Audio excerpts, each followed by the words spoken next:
my little beanie babies, and welcome to the Weirding Hour.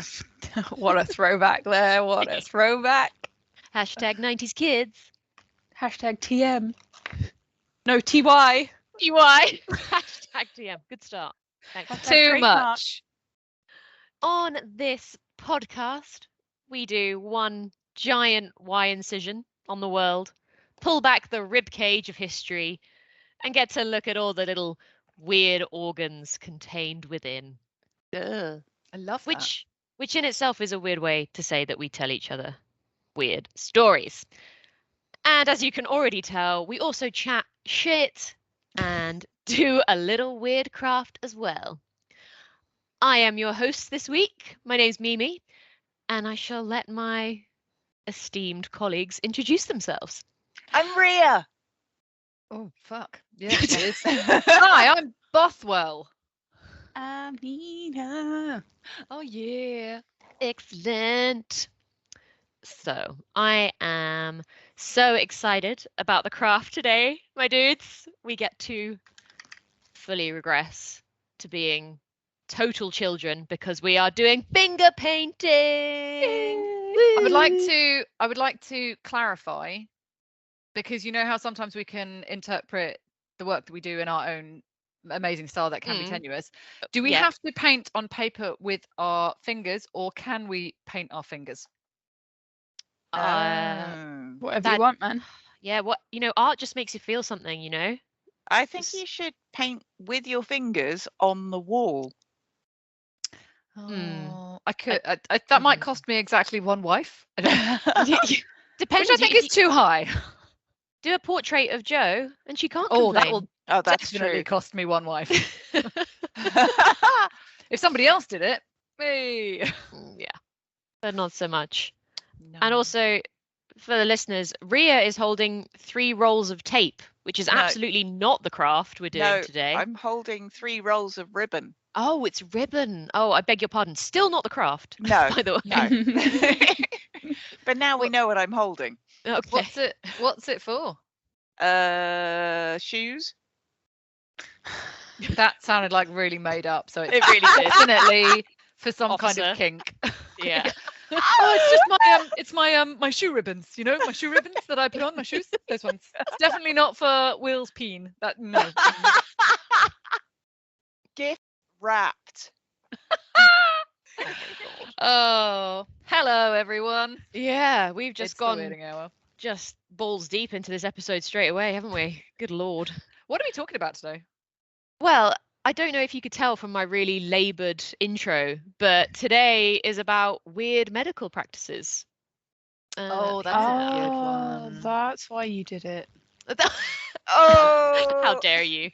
Could you not see the obvious segue? I like how wait. you left a really long gap between that intro and then saying what we're doing. A good 10 minutes, like long enough for the audience to potentially forget the intro. It probably wouldn't have been as long if we hadn't started talking about William's penis and Rhea's ribbon. Yeah.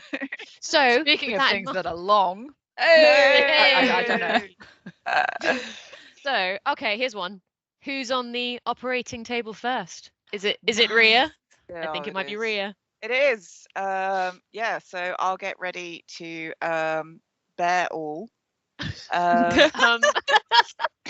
Which part of you are we operating on today, man? Yeah, I mean all of it, I hope. So I'm actually going to talk about electricity used in medical practices. And you might think of electroshock therapy and attaching electrodes to people's brains and shocking them repeatedly, trying to force them to have seizures and all that kind of thing. But in fact, that is not even the start of using electricity in medical practices. So the earliest recorded use of electrotherapy was actually in ancient Greece. What? Yeah. How? Did they have electricity? So lightning? You know what they did have? So no, they didn't Discus. try to. They did not try to harness lightning to get people, though that would be incredible. Way more No. interesting, yeah. Very They- Zeus. Like, yeah, no, he's fucking cured. Like, no, he's dead, mate. Well, he's not suffering anymore. So Yeah, he doesn't have diabetes anymore, but he is dead. cured. Yes. No, actually, they couldn't get electricity themselves, and so what they actually did was they tried to get it from a type of fish called the torpedo fish, which was also known as an electric ray. Oh. And these fish, they are capable of producing between 8 and 220 volts of electricity. That's quite a large range. Yeah. So what you would do is you would take the fish and you would go to the person who was suffering generally chronic pain. It could be things like arthritis, backache, what have you. You've got a part that's hurting. I'm going to stick this electric fish on it. And let's see what happens. Yeah. And Oldie-timey doctors. They're the best. So I don't actually have a bunch of records of any, proven. this never happened. is what I'm saying. I'm just saying I don't know about the success rates. Mm. What I suspect happened is that people went, yeah, all right, and stuck a fish on them, and then went, yeah, you know what, maybe it's a bit better. Mm. Do you think they just said that so they could leave? Oh, Great, thanks. Definitely cured. Please stop touching me. 100%. Me at the doctor, dentist, any medical professional. Yeah, that's better. Thank you. Can I go now? let me Bye. leave. Yeah. Bye. Wonderful. Yeah, love it. So moving forward in time, people actually started to experiment with electricity. So we've heard of Benjamin Franklin, and there were actually lots of people around that time in the 1700s who were trying to harness electricity and see what could be done with it. He in particular was drawing connections between electricity and lightning, but there were other people who were just getting fascinated with the use of electricity. And also there were a lot of performances at that time as well. So people were going around and kind of making demonstrations of electricity and trying to harness electricity. It was the Leyden jar that people started to use. So it was a glass vessel, and it was built to contain an electric charge, and that was invented in 1745. It was kind of like, I think you would describe it more as like friction generated electricity. Like, I don't know all the Like ins and outs. static. Yeah. So you wouldn't necessarily be able to compare it to like electroshock therapy in the 1800s. Like, it was the lower voltage and a lot more people were using it. And it was all over the world that people were creating demonstrations of it and writing essays and trying to share knowledge about it. But it does feel a lot like it was a massive like boys club where everyone was just like, oh my God, this is so cool. Like just going around and being all like, look, I made this dead frog like Twitch with Yeah. this. It's so- Edison, a You wanna boys' see? club. Pay Yeah. me. well, quite. But one of the people that I wanted to talk about in particular was John Wesley, and he wrote a book and published it in the 1940s. Sorry, not 1940s. It was first published in the 1740s. Oh, that's quite different. Yeah. And it was called Primitive Physic, or an easy and natural method of curing most diseases. Most. And yeah, John Wesley was pretty convinced that electric treatment could help just about anything. So he did actually start to notice that it did seem to help people with nervous dispositions more than others, but he would prescribe it for pretty much anything. And he also used it on himself. So he used it on himself twice. So once when he was 70 and once when he was 80. Sorry, Yeah. that doesn't seem safe. No, I'm telling you, these fuckers were crazy. But that was a good age to live to back then. Right? Yeah. Yeah. I think yes, it is, but also the average age that we have from various time periods is exactly that, an average taken, and that often gets affected a lot by infant death. Whereas, like, Mm. once you got past a certain age, you would actually normally survive to quite old. Okay. Oh, yeah. I see what you're saying. Yeah. But yeah, so he decided that he was going to cure his lameness. So he had like So maybe you three should invest in the same kind of thing. so he had a lame leg, so he gave himself electroshock therapy, and decided, like, he recorded that it worked, he was cured. Mm. And then later, when he was in his 80s, he was feeling a lot of cramp, and he'd had a cold whilst he was riding in an open chaise from one preaching appointment to another. So he was also a preacher. Sorry, I forgot to mention Man was that. living the fucking life. Right? Yeah, yeah. And he had a deep cough and it wouldn't go away. So he tried to keep preaching, but he got very weak and he was like, oh, this is awful. So after a night's rest, which also contains some vomiting, You know, that's how I rest. Gentle vomiting. he went to the next town, and after he arrived there, he was like, actually, my chest is feeling bad. I'm getting these terrible cramps. So he convinced his friends to electrify him in his legs and chest several times a day. And then a few days later, he was fine. So Cool. yeah, Uh, apparently it's fine. You can just do that when you're 80. Sick. But he was also oddly, I don't know, oddly, but he was concerned that remedies be cheap and easy to access for poor people. So, like, he was trying to make, like, really simple electric shock machines that would be free of use in his clinics. So Oh. in London and in Bristol. A good And guy. yeah, so, like, yeah, he just wanted to electrocute the poor people. A good guy, like I said. Is he a Um, Tory? yeah, maybe. And here are some of the people that received the treatment. So On the podcast. You're gonna bring him out. yeah, I've brought them back from the dead. So my favorite one is this one. So William Jones, a plasterer, fell from a scaffold on Thursday, the 15th of February last.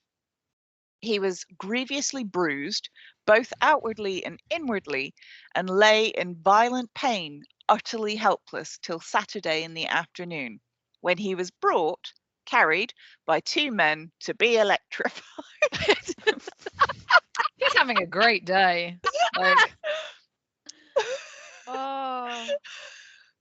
I can't explain the glee on Ria's face as she finished that sentence. You absolute sadist. Can you imagine? No, I don't want to. Oh, good lord. It's the worst. Like, oh, I've been in terrible pain, like, for almost a week. And you know what you need? Yeah, like, no, I don't think I do, thank you. Oh, let us just electrify you a little bit. Come on. But apparently, a few minutes after receiving the treatment, he walked home, and on Monday went to work. So, Oh, yeah, getting back in the force, you know? yeah. This really is a Tory invention. Yeah. Yeah. Ooh. To be fair, that might not have been, the product. That might have just been man had bills to pay. Yeah, yeah. I think it very much was. But yeah, there are a few others. So a person had rigid knots in the thigh, like what appear in violent cramps, but not so hard or painful. These were entirely dissipated in a minute or two, only by drawing sparks.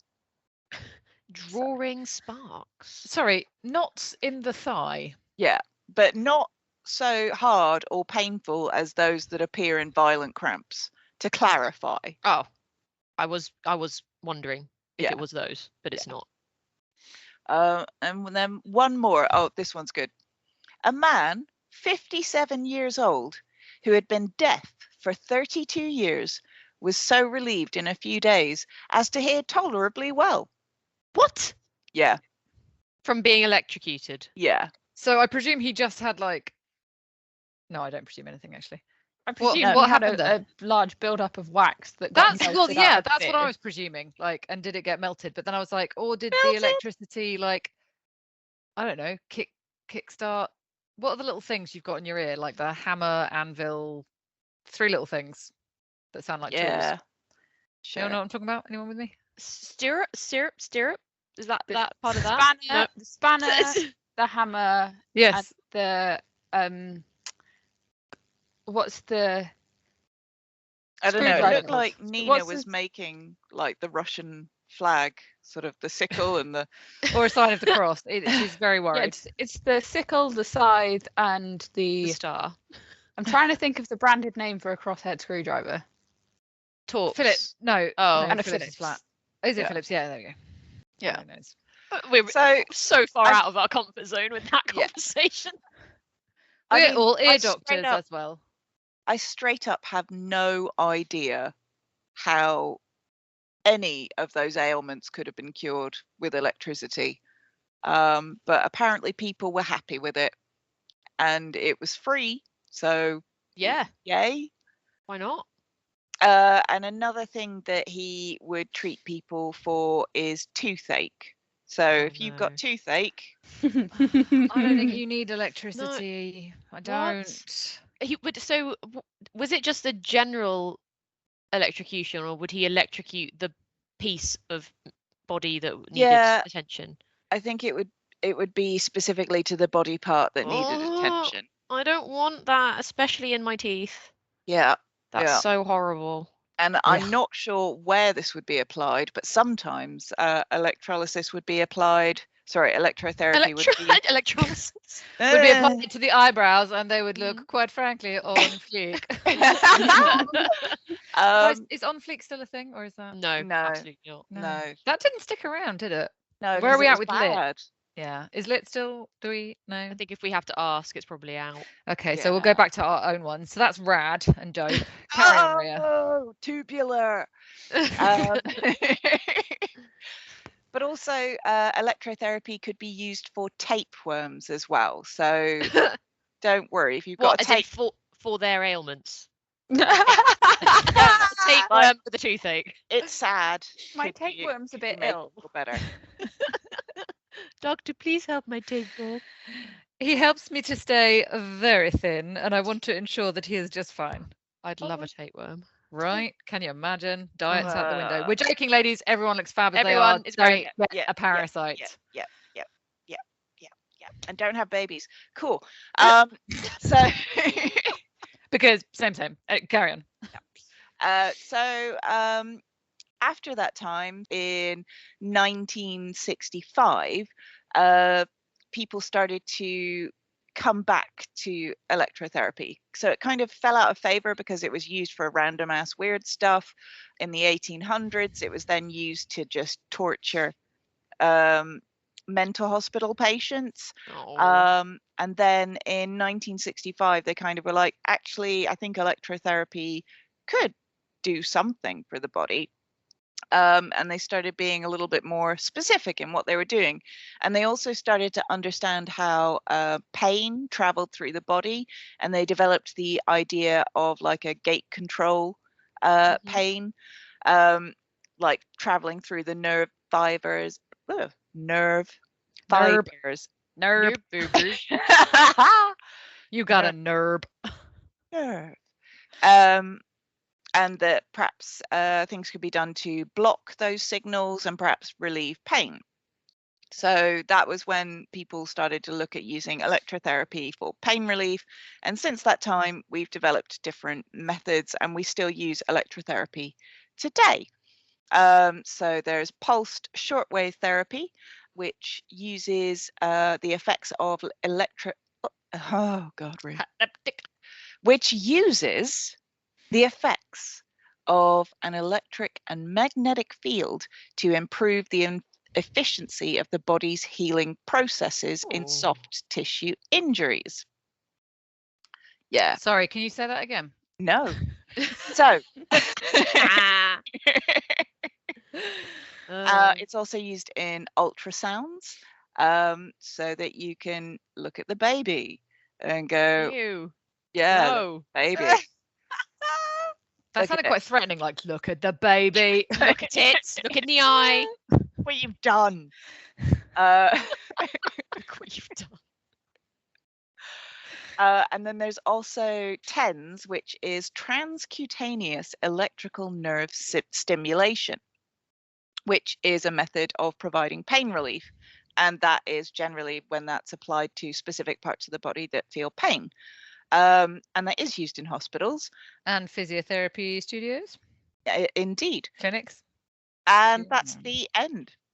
So Oh, nice. Abrupt. Yeah. well, It's finished. Weird Yeah. sentence finished. Beautiful. I loved it. Yeah, very I- enjoyed it. I just love, again, the confidence of people back in the 18th century being like, does it hurt?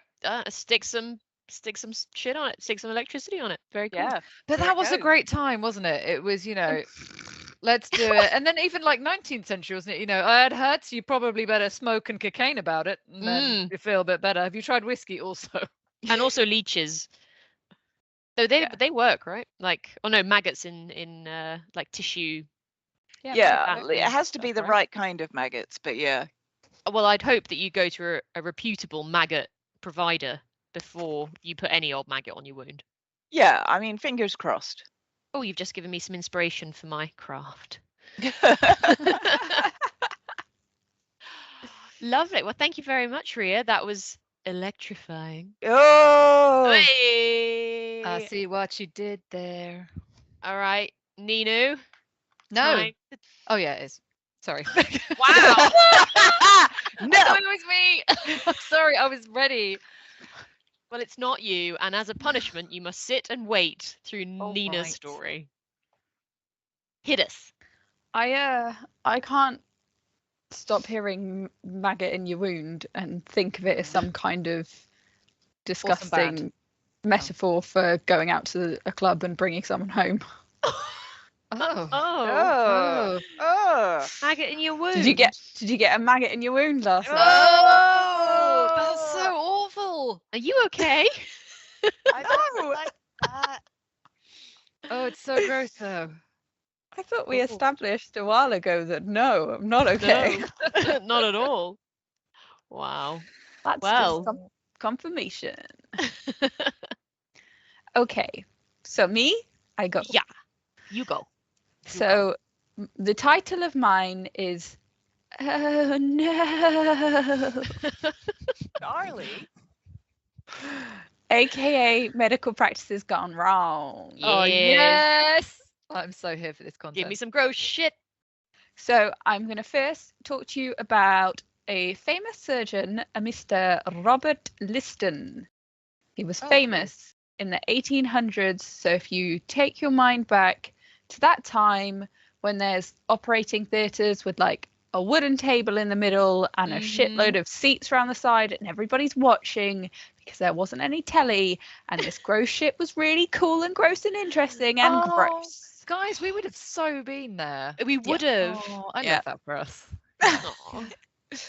So he was a famous surgeon. So this was in the 1800s, in the time of all of that surgical, could say advancement for the time.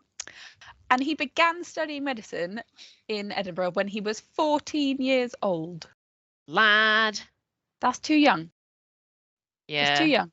I don't want anybody operating on me who learnt some of that information when they were 14. I mean, even going into hospital today, some of the junior doctors, I'm like, did you skip sixth form to be here today? Please, please help me. And I'm by old. 16 years old, he had become assistant to his tutor. And then by 24 years old, he had become house surgeon in the Royal Infirmary of Edinburgh. And I'm not guessing sure about a house surgeon must be a bit like the house wine, right? Oh. Like they're always there. They're not going off. that. The cheapest Anywhere else. option, Yeah, cheap. and they'll do. You know what you're getting. It's wine. You'll He's- probably have a good time. He's a surgeon. He's there. You don't have to sit down and go, oh God, this menu doesn't have any prices. You just go, I'll have the house surgeon, please. And it'll either do the job or ruin your life. Yeah. Yes. Excellent. House wine. So 10 years after that, so in 1828, he was promoted to operating surgeon. So he was a proper surgeon. He was an operating wine. Oh, as opposed to, House surgeon. of course, the one that did the surgery on the houses. He was actually a carpenter up until this point. Yeah. Which, to be fair, isn't that a lot of No, old no, they're surgeons very came different from weren't they like skilled butchers though? Yeah, before this especially time. orthopedic butchers. Well, orthopedic surgeons still are. What? Slip of the So, tongue there. so it's Orthopedic butcher. because speed was really important in those days when you didn't have any anesthetics.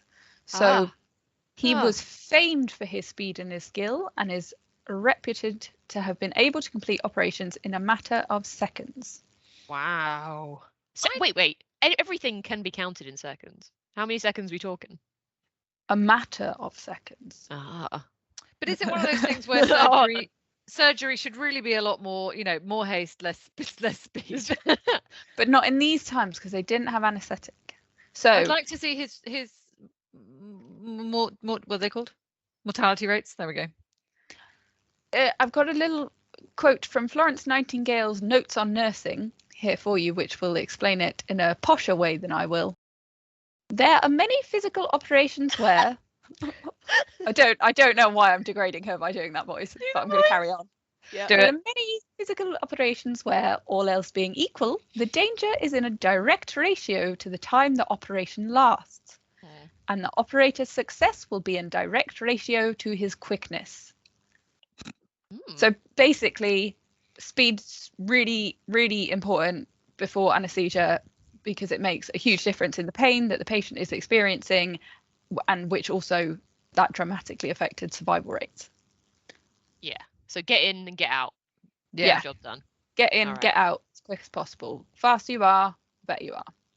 And he was described by a colleague as the fastest knife in the West End. He could amputate a leg in 2.5 minutes. Again, I don't know. Is that the selling point they think it is? It has its Well, downsides. if it's got to come off, I'd like it to come off quickly. Yeah. Yeah, but also it's like, Jeff, can you take this guy's leg off? Gone for 2.5 minutes. Sorry, error in paperwork. We meant Oopsie. The wrong one. Well, let me give you some of his most famous cases. So in 4 minutes, he removed a 45-pound screw to carry it round in a wheelbarrow. it cut out, and we just got he removed a 40-pound.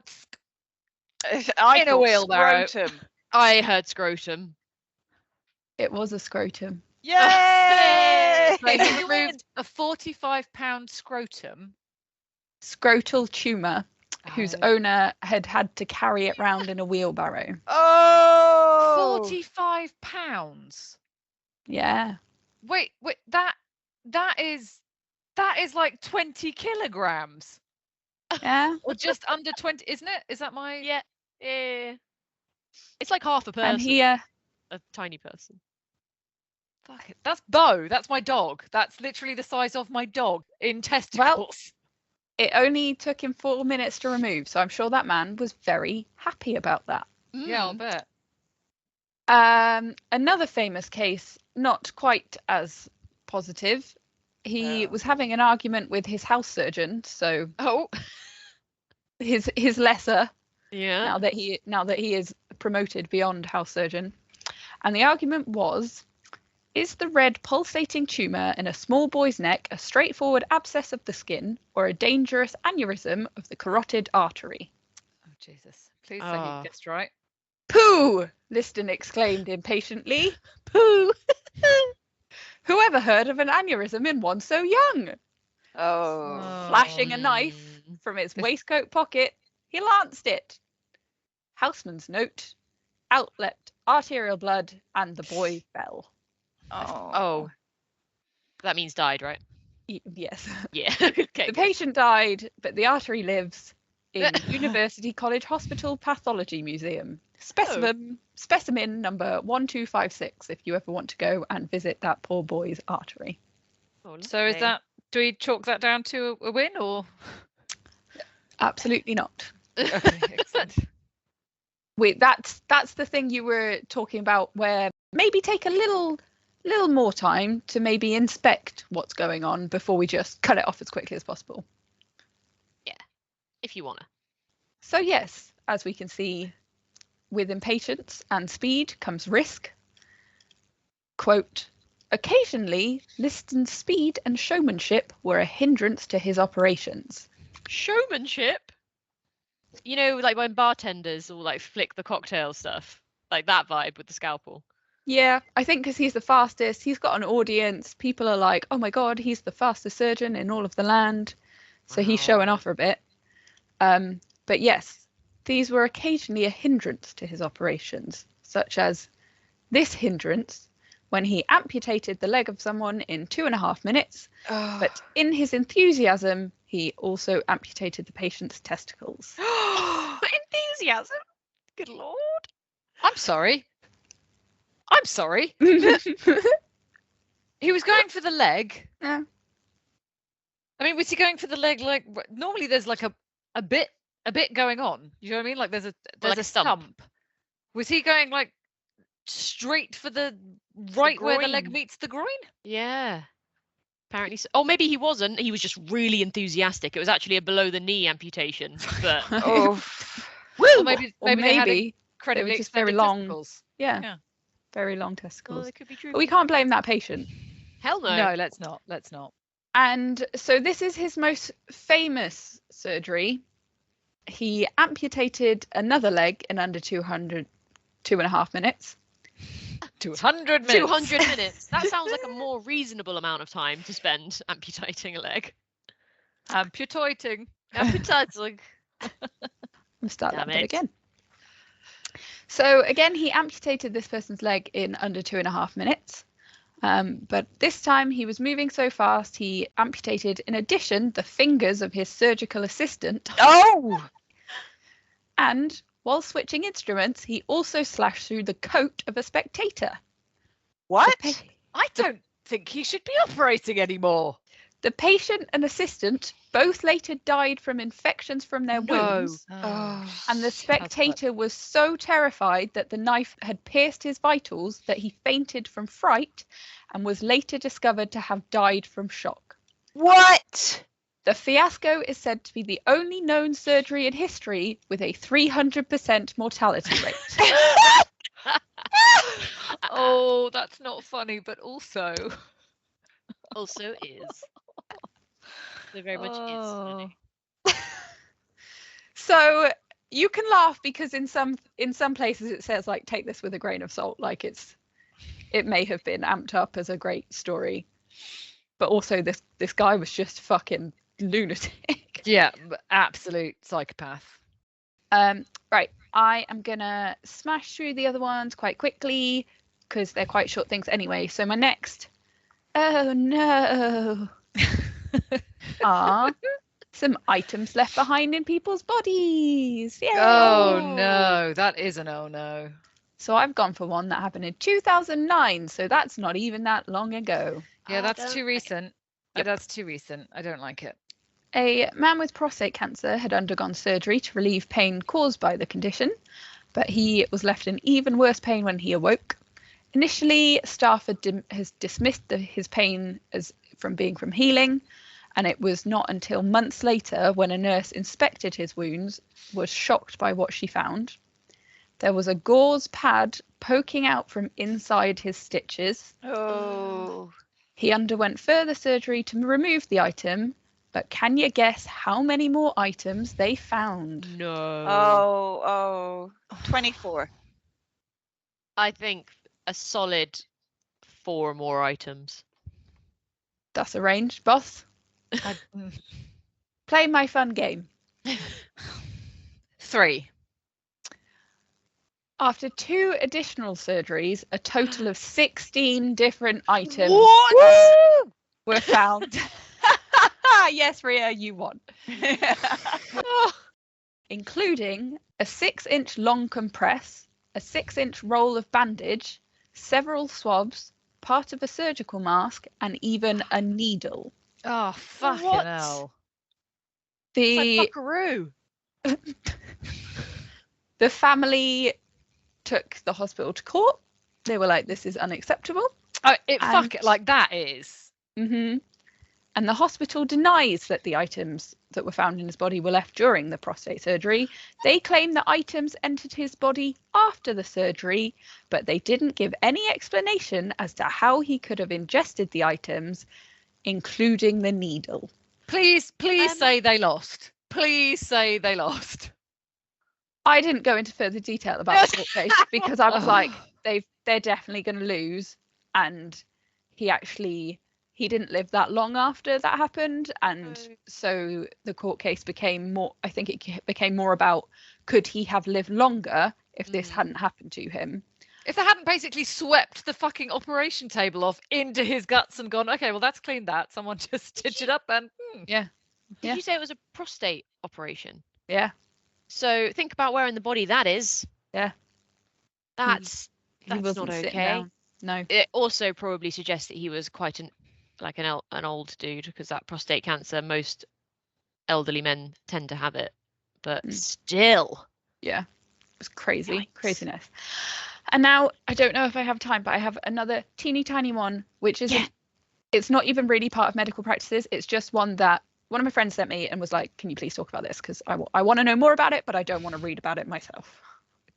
Yeah, then sold.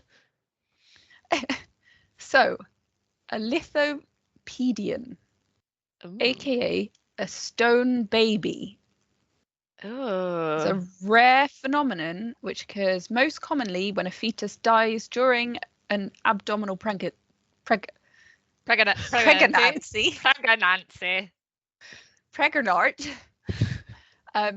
So an abdominal pregnancy is outside the womb. So it's not where it's supposed to be. But by that point, it's too large to be reabsorbed by the body, and so it calcifies on the outside, like a reaction to a foreign body. No way. As a way to prevent the mother's body, as a way to protect the mother from the dead tissue of the fetus, because that would cause an infection. Yeah. That is upsetting. It is not unusual for a stone baby to remain undiagnosed for decades. Oh, shit. And diagnosis often happens when the patient is examined for other conditions that require being subjected to an X-ray. Yowza. The mean age of women with lithopenia was 55 years old at the time of diagnosis. So that was the time that they found the stone baby inside them, which meant that the average time that a lithopedion was carried was 22 years. That's And so in several cases, the women became pregnant multiple times after and gave birth to children without incident, completely unaware of the stone baby inside them. And did they actually look like stone babies? Some of them do, yes. Oh. You can Google stone babies and some will come up. I was going to send one, but then I was like, I don't think that's the kind of thing people want to see in our social media pages. I don't know. No, Content warning for you. Yeah, a bit of a trigger one there. And then there were, on the Wikipedia page, there's a load of example cases, and some of them are like fine, like they just these people just didn't notice they were in there, and some of them are quite sad. But the longest known case was from Huang Yijun, who was 92 when she had it removed. And she'd been informed that the fetus had died inside her in 1948, but she didn't remove it at the time because she didn't have the money for it. Oh. Meaning it remained inside of her for 65 years. The last one, which really freaked me out, a 2 kilogram calcified fetus was discovered in the abdomen of Estela Melendez, who was 90 and from Chile. Discovery was made during an X-ray exam because she was brought in to hospital after a fall, so she just had no idea. The lithopedion was believed to have been there for 50 years, was so large and developed it occupied the whole abdominal cavity, and it was not removed on the grounds of the patient's age. Wow. They were like, it's been in there long enough, just leave it in there. I feel like chill.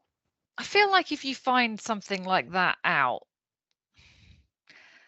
I don't know, like, is it better to not? I wouldn't want to know. You know, if they're not going to remove it, don't tell me I have like a stone baby. Yeah. Just be like, oh, you got a bit of an ulcer, but actually it's just going to dissipate, so don't even fret, babes. You know, like, you don't need to know, because that is just like, oh, hi, basically, like, you're haunted. But we can't. Yeah, no, that's no.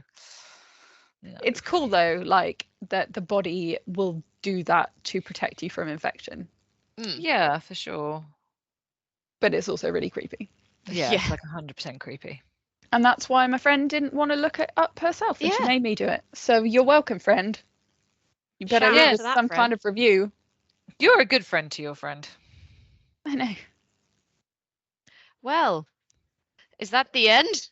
That's the end. Cheery. Oh, yay. I'm so happy that you ended on a bleak thing yet again. Excellent work. That was also super interesting. I really enjoyed the oh no segment, especially when they were just leaving shitting people. That's good. That's definition of oh no. Yeah. Is anybody else in their head singing Haunted Babies to the theme tune of Muppet Babies? No. No. I don't think I can remember the Muppet Babies theme tune. No, I think we might. Muppet Babies.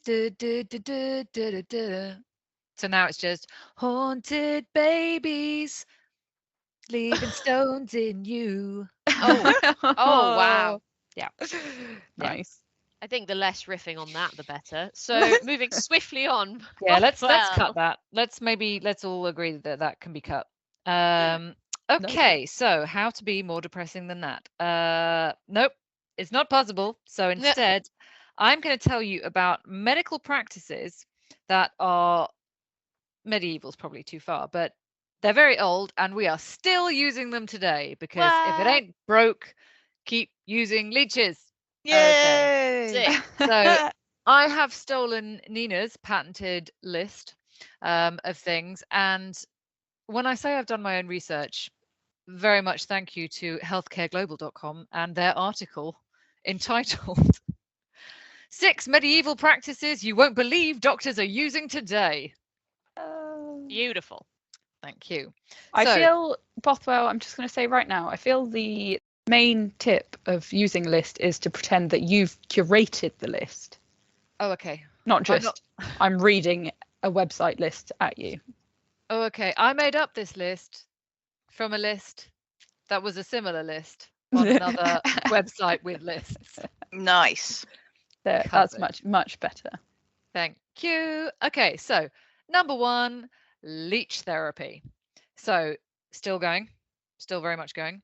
The first recorded use of leeches in medicine dates back to 800 BC. So a good 2,800 years ago. Well, hang on, wait a minute. Wait. It's not the year 2000 anymore, is it? So No, it is not. guys, you do your own maths. It was a long time ago. But according to the British Medical Journal, they were used in bloodletting, a practice that was believed to cure fevers, headaches, and serious illnesses. Again, the doctors of back then, crazy, like, oh, you have a headache? I found this in a pond. I'm going to just try putting it on you to see what happens. Today, leeches are used to stimulate blood circulation after skin grafts and reconstructive surgery. Ooh. And how it works is that the leech's saliva contains enzymes and compounds that act as an anticoagulation agent. So stop it from getting all clotty, essentially. Don't say clotty. Clotty. It's not an okay word, is it? I know. No, I it's really said it, not. but it's clotty. No, yes, worse. Okay. The most prominent of these anticoagulation agents is hirudin, which binds itself to thrombins, thus effectively inhibiting coagulation of the blood. Fully just making it up now. No, just the flim reading plams on the thromblims and the plim plams on the ding dongs. Did a guy land gimbal in the wave? Anyway, yep, but so it sounds and feels and is a very archaic practice, but the FDA approved leeches as medical devices in 2004 to drain pooled blood after surgery. As actual medical devices? Yes, Like- a leech is a medical device, which... It's not. No. I was going to say, like, sorry to kind of, as a vegan, Ria, I feel like we can't just take them and say, you've got this job. That's just forced labour, surely. I would say so. I mean, the bit that was bothering me is that I don't think they're a device. I feel like a device has to be devised. Yeah, and also like not. Would you say they're sentient? They're living beings. I don't know if I'd say sentient, but Animate. I get real weird about the word sentient because there are plenty of times where people were like, animals don't have feelings. They don't feel the same things when they're screaming when we're killing them. They're not feeling anything. Yeah, but that's just to placate our horrendous actions rather than. Yeah. I don't know where it works with bugs though. Because Joe not tells me off, but sometimes when I'm trying to save things that have fallen into, like flies when they fall into water. Not that I love flies, but just, watching something drown is horrendous. So I'll try and save them, and then they'll just fly straight back in it, and I'll be like, Joe, and she's like, yeah, they're not so much. I mean, I try to pick up bees when they've got all tired in the path bees. and stuff. Definitely bees. Yeah. But bees are great. And I try to move caterpillars when they're in the middle of like a pedestrian walkway. This path's not for you, Mr. Caterpillar. This leaf is for you. Is this us doing our own version of like insect eugenics now? We're just drawing a line of where we think. So let's move on. Before we move on, if leeches are now deemed as a medical device, that means it's someone's job to like maintain medical leeches. Genuinely, their job will be to like keep them at the right temperature, make sure they haven't had too much blood, but they're getting the right blood. Yep. And also like, Karen, can you get me some leeches from the leech cupboard? Thanks, Karen. And I think Karen hates her job. Anyway, let's move completely on to number 2, which is maggot therapy. Yay! Woo! So since ancient times, physicians have used maggots to help clean injuries and basically to try to help prevent infection. And the reason for this is because, do you guys know, what do maggots like to eat? Dead shit and not alive shit. Yeah, they do. They like to eat dead flesh. So basically, doctors don't really need to worry that they're going to be snacking on the bits of us that we still need that are well alive. No. They'll just be eating all that necrotic shit. So good for them. All the wounds. Got a maggot in your wound. You get a maggot in your wound last night? Yeah, I did. Horf. One study that was published in the Archives of Dermatology showed that maggots placed on surgical incisions helped to clear more dead tissue from the sites than surgical debridement, which is the kind of current standard of care when doctors poke around with scalpels and shit trying to get that stuff out. So essentially, it's not a nice word. It is not, but it does give you a very clear picture of what is happening. They are poking around and taking the bride away. I just get real sad when Yeah. the bride leaves. But how it's done, so you get your maggots and you kind of put them in a little kind of, they're encapsulated in something that looks a little bit like a tea bag, and then applied to the wound. And then they're just like, and having a great time. So that is maggot surgery number 2. Now, the next one we have, I'm really hoping I'm pronouncing this correctly, and I probably could have checked, but I didn't bother. So yay! So now we are doing transsphenoidal surgery. It's definitely not right, is it? Sounds Is that where we legit. put my phenoidal somewhere else? Yeah, basically. Far away from here, thank you very much. No, so transsphenoidal surgery is apparently minimally invasive, which I kind of get, but it's a procedure where surgeons will essentially access tumours in your brain and get rid of them via your nasal cavity. That's so cool. Yeah. That's So so much much less medication. Yeah. Yeah. So in fact, it was very well spotted. The ancient Egyptians who discovered that you could get good access to the brain via the nasal cavity. To be very clear, you cannot just like stick your finger up your nose and be like, "Oh, my brain is there." No. So our COVID tests, not just scraping Yeah. my brain. Essentially, because there are people who have reported that they are concerned. So it is not a direct passage that you can reach. However, it is a point whereby a surgeon with the correct tools could try to prong into the brain. So according to Raj Sindwani, and he is an otolaryngologist. Sure. Yeah, with Cleveland Clinic. The practice has been done for thousands of years, having obviously discovered that we can go in easily through the nose. And it is a very straightforward way to get there if you are able to access the tumours that are basically that you're needed to get via that passage. If there's something back, towards That's the gonna be nape of your harder. neck, you probably don't want them going in via the front. But so that is number 3. Okay, I'm going to have a little bit of a trigger warning for number 4 because it's freaking gross. So Yay. if poop isn't your thing, Oh no. please feel free to tap out. Bye.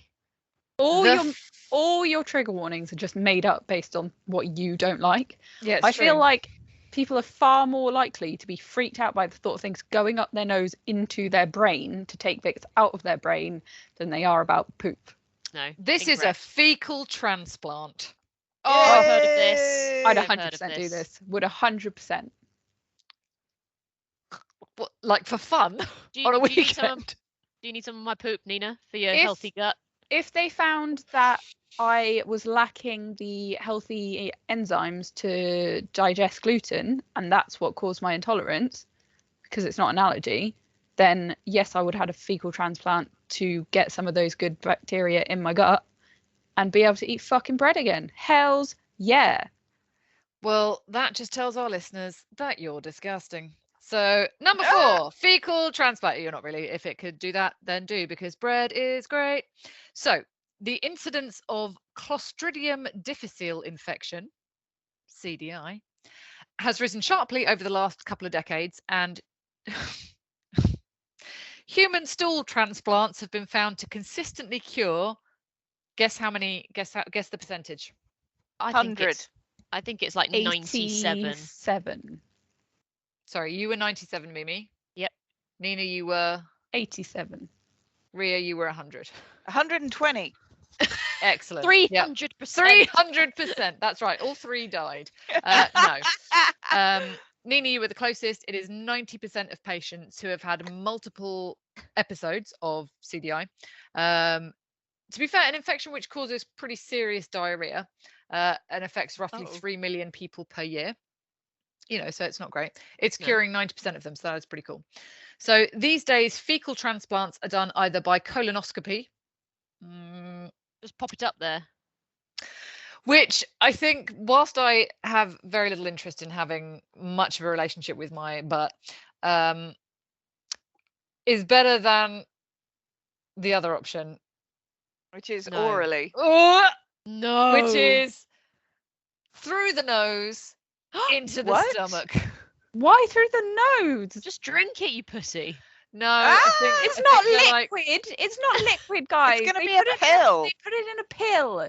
So no. That is a different option. This is when it's put in that way. It is. And Oh, so I think it is run But through then the you can nose because smell I it. think the nose is potentially somehow more. I don't know, more More pleasant than the better throat. than having it in your mouth. I don't think they give you a poop like right. chomp. We have a Right. complimentary imperial mint for the end. We've got the stuff. If you can figure out how to get it into your stomach, we'll be back in an hour. Yes.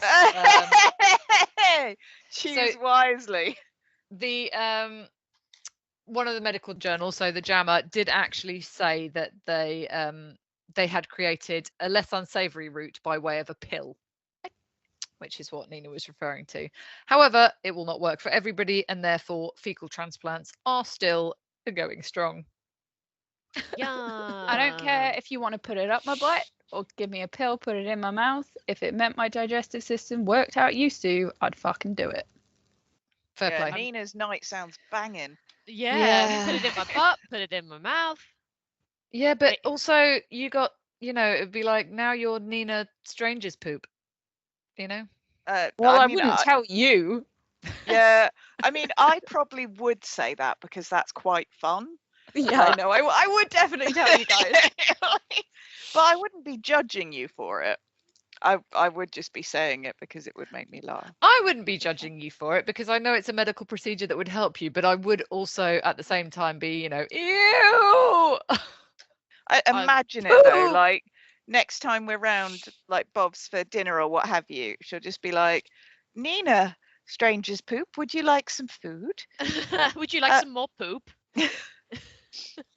Just like never leaving her mind. Even if she's not saying it, there's always that pause after she says your name where you know she's thinking it. Get out of my brain. No one gave you She's- right to access. You know she's just looking at you thinking like, there's somebody else's poop in there. Yep. No, it'll be worse though. It'd be like if we ever had to go to, if we were at a restaurant or a place where there was a public toilet and, if somebody left a little skiddy, I'd be like, oh, Nina, shall I flush or do you want that? Like, No, abort mission. No, Anyway. as host, no. no. I'm cutting that right Disapprove. there. None of us like it. Let's move on. Okay, so number 5, trepanation. Oh, yes. Yeah. So we've seen it so many times in so many horror films. The idea of having somebody drill a hole into your skull is pretty nerve-wracking. Nobody's here for it. However, doctors do believe that this actually serves a great medical practice. So dating back to, they've said prehistoric times. I don't know. Yeah. I don't know. Were cavemen like? Yeah. Okay. So it was originally done to relieve. Do you guys know why it was originally done? Spirits. Yeah, to get the bad juju out. So you'd basically be like, the demons or spirits or whatever is in your head. We're just going to create a little hole so that they can get out. But it'll only be a little hole, so don't worry, everything else can stay in. Yeah, It's a little perfect. hole. I prefer less of my brains coming out. Yeah, right. Yeah. So Brains we've coming got out, to. It's brains got to be coming big enough. Do you guys know why it's done now? Spirit. So cranial pressure? 100% that? spirits. Oh. Yeah. No, it is exactly for cranial pressure. So basically, it's done to relieve stress Swelling. and pressure on the brain and swelling after there has been serious trauma to the brain. It does carry its risks, obviously. You are removing a chunk of skull. But should the brain swell into the skull and have nowhere else to go, obviously chances of survival become very slim. So Yes. a little bit of a sunroof can help to alleviate that pressure. Okay, so last and final And you medical also- procedure. Have to wear a big strong helmet until you get it put back on, because if you fall, you'll die. It's like, babies when they have that soft spot. Which, what is that about? The automatic off button that Right? they all come with. Right? It's If like you push hard enough. You are this tiny fragile thing. I remember when my brother first had my niece Ella, and And I was so like amazed to see her, but he passed her over to me, and she was this tiny, teeny little thing anyway that had like was basically made of jello, had no control. And then it was like, you must support the head, and also don't press too hard on the top because basically otherwise you'll smush into her brain. And it was like, what? Sorry? Yeah. So I just basically just stood there and was like, I just won't move. Please, somebody Yeah. come and take away the self-destruct baby, because I'm Yeah, that's afraid. scary. Right. Last one. What do you think it might be, guys? One of the give us- oldest medical practices that is still going today. Bloodletting, but not with leeches. No, Something to do with teeth. something to do with Ew. sex. Nina's Hysteria- closest so far. Hysteria. Having sex with women to treat their hysteria. Something Cocaine! Cocaine for hysteria. I mean, that's just a great night out. No, it's not. We don't endorse drugs on this. Please play a board game instead, lads. If you'd like to endorse drugs, you can message me privately. Right. Yeah. Speak to Mimi. But seriously, if you are playing that board game, let me know what it is. I might want to come. I don't know.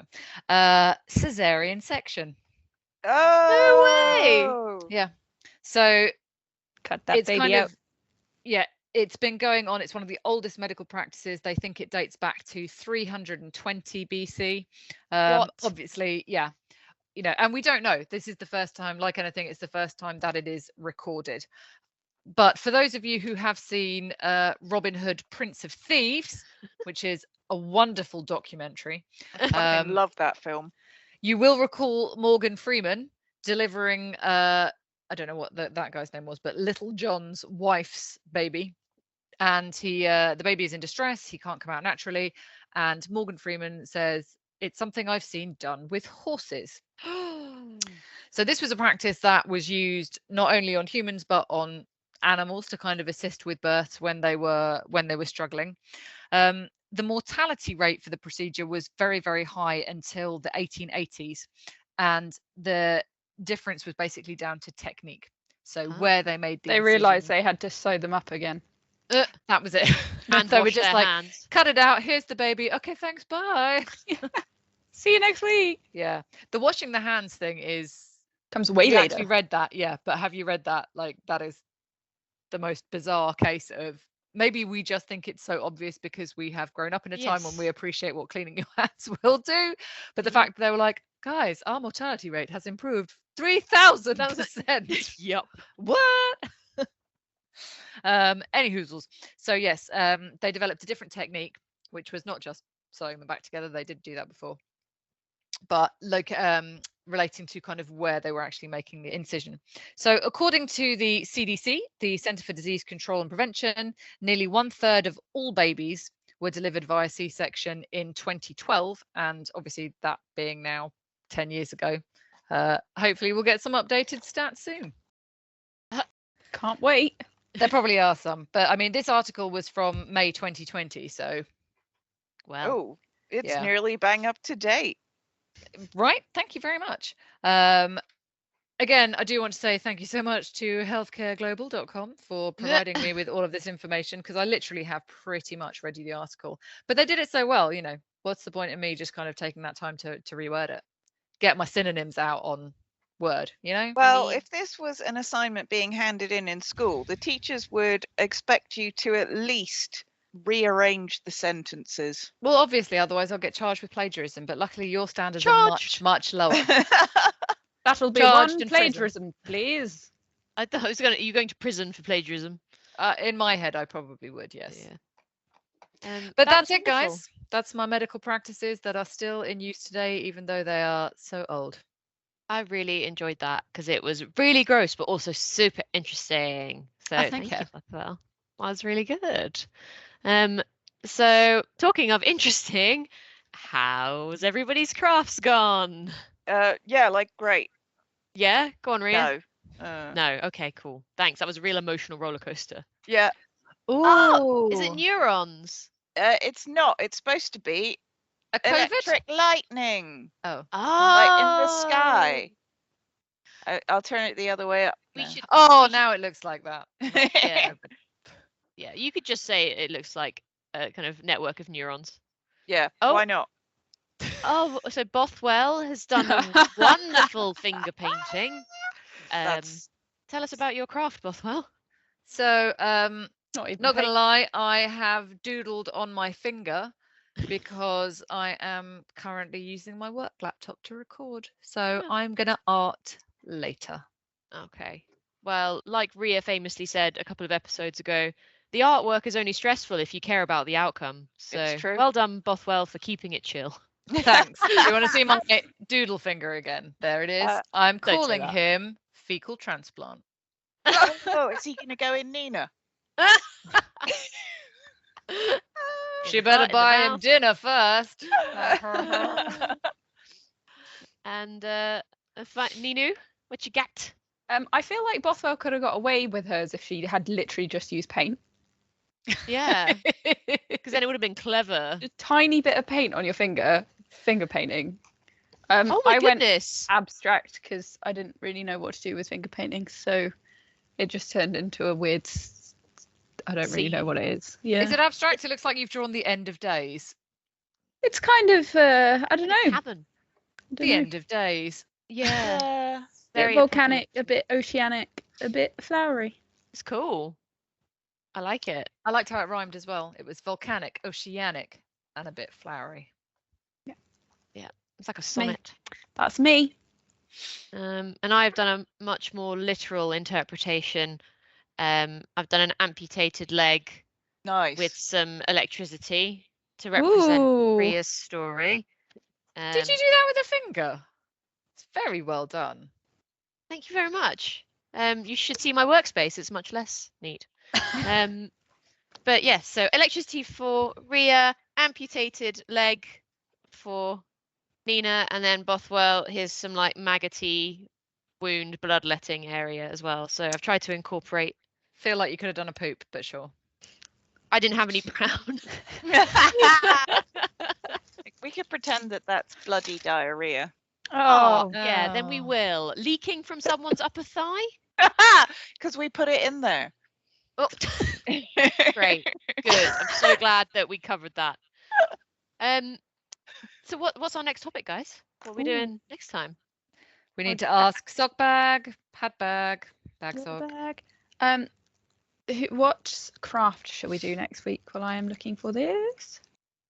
We should do. Poop transfers. We could do finger painting again, but with a different medium. Ugh. I think Uh, Bothwell might be busy during that one. I think Yeah. I might be too, to be honest. Bothwell might be busy dying. What about crayons? Yeah, crayons. I think I'm 5 years old because I've suggested finger painting and crayons. So I don't We know. had also had the same concern, but we didn't Oh. want to say anything because we thought it might hurt your feelings and you might go away and cry. that is rude. No. Do you let me on this podcast as like a you can do it? Well done. That's pretty You're a much big why girl I'm now. on the podcast. Oh. You can do it though. No, we can do crayons with wax over the top. Oh yes, like use a candle to make a shape and then do the crayons over the top. Yeah. Yeah, let's do that. Wait, Yeah. you said crayons and then wax, Rhea. No, I think what I meant was something that is black that can go over the top of all the colours and then you carve back into it so that all the colours show through. Oh, can we just a crayon craft, wax and crayon craft? Yeah. Something. I would just put something waxy. This way something comes. wax. You Yes. found the thing. The thing is going to be a cheery one, guys. It's cannibalism. Oh, dope. Delicious. That's very good. Oh, so many choices. Out of your co-presenters. Right. Oh, which one of you would I eat? I'm going to think on that. That's a big decision to make. I mean, I'd taste the best, I'm sure. I wonder what the different diets would. Oh. I contribute. would be very high protein from me. A nice plant-based diet from Rhea, and then Yeah. lack of gluten from Nina. You'd have all the major food groups Yeah, represented. Nina's like your corn-fed chicken. That is often how I think of her. In so many ways. She's my little corn-fed chicken. So if you too would like to, I'm going to start that again because I didn't know where it was going. I would. If You too would like to be would, a corn-fed corn-fed chicken. We are always really excited to get topic suggestions or craft suggestions that are better than something with wax. So if you do have any ideas, make sure that you email weirdinghour@gmail.com and hopefully we'll be able to do something a little bit more creative with your suggestions. If you want to find out more about the horrendous medical practices that we told you about today, as always, our sources, aka that one article from Bothwell, are you. in the show notes. So you can hop onto there and read a little bit more about disgusting things that overconfident white men used to do in the 18th century. Thank you again, folks, for listening to us and supporting us. Please, if we have entertained you or you just want to share the amount of cringing that you did today, make sure to share with your friends and do all the solid stuff like subscribing, etc.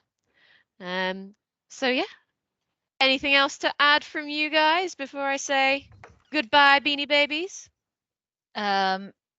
We've done all the rate, review, subscribe, vote me as your favorite. Yep. Okay, done. Yeah. Okay. Oh. Cool. I mean, that's a desperate attempt at. Well, I'm a desperate kind of person. Yeah. Now, please vote for me, Ria. I won't, because that's going to be one vote less for me. Anyway. Okay then. Goodbye, Beanie Babies. See you next time. Love you. Bye. Spread the word. Amazing.